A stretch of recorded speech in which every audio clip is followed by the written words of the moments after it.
नारोवाल से आपको बताते चले, नुमाइंदा मोहम्मद फारूक की रिपोर्ट के मुताबिक शहजाद लसानी फ्लेक्स की इफ्तिताही तकरीब की मेहमान खसूसी 2.5 साल बच्ची दुआ फातिमा थी, जिसने अपने वालिद शहजाद अली के हमरा इफ्तिताह किया।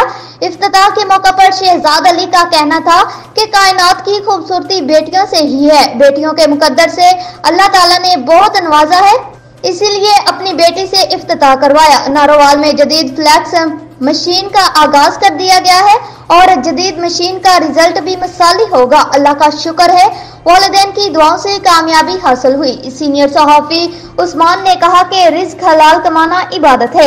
शहजाद अली मेहनती इंसान है, अल्लाह ताला इन्हें मजीद कामयाबियों से हमकनार करे। अल्लाह ताला रिज्क में खैर बरकत अता फरमाए, आमीन। इफ्तिताही तकरीब में मोहम्मद रमजान, तैयब मुगल, हाफिज मुदस्सर, अजहर ताज, हाशिर मुगल, बिलाल मुगल, अली खालिद मुगल, बासत मिर्जा, इमरान ऑप्टिकल, मोहम्मद हुसैन और मुअज़्ज़िज़ीन इलाका ने शिरकत की, जबकि मारूफ नात ख्वां इमरान खालिद ने दुआ की। तकरीब के शुरका में मिठाई और खाना भी तकसीम किया गया।